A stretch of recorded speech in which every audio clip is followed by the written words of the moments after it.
Jenny Lau and her family have owned a restaurant in Las Vegas for the past 15 years. Like many restaurants during the pandemic, it shut down for 2 months last year. When the SATAY Thai Bistro and Bar reopened, it could not have people inside. Because of the hot desert heat, people could not eat outside either. And conventions which bring people to Las Vegas were canceled because of the health crisis. So they turned the restaurant into a food delivery business. If you don't adapt, you're going to be left behind, said Lau. Even with the changes, sales dropped by half from 2019. The pandemic has been especially hard on Asian-owned businesses like the Laos. Many Asian Americans operate small businesses like restaurants and nail salons.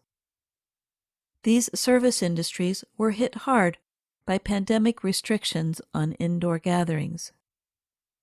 Language barriers and limited relationships with banks have made it harder for them to learn about government aid.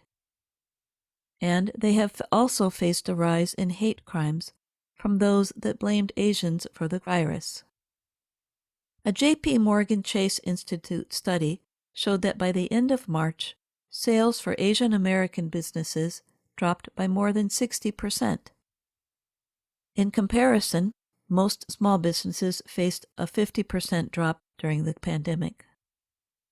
Michael Park's family has owned a dry cleaning business in Philadelphia for 34 years. He said business has gotten better since the summer.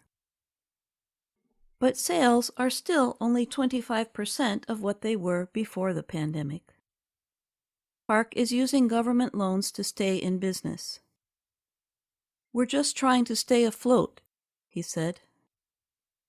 Last year, the U.S. government created the Paycheck Protection Program, or PPP, to help small businesses hurt by the pandemic. Researchers at the University of California at Santa Cruz and the University of Nevada found that many minority-owned businesses were left out at the start of the program. The program was later changed to include more small and community-based lenders, which resulted in more support for minority-owned businesses. Jamie Lee works for a community development organization that supports small businesses in Seattle's Chinatown area. She said many business owners she works with just know enough English to serve customers, but some might feel their English is not strong enough to go through the complex process to seek government assistance. Tazy Mersai runs Lamb's Seafood Market, a Vietnamese-American-owned food store in Seattle. He said small businesses like his have survived with the help of neighborhood groups and local aid organizations. The community really does come together, he said.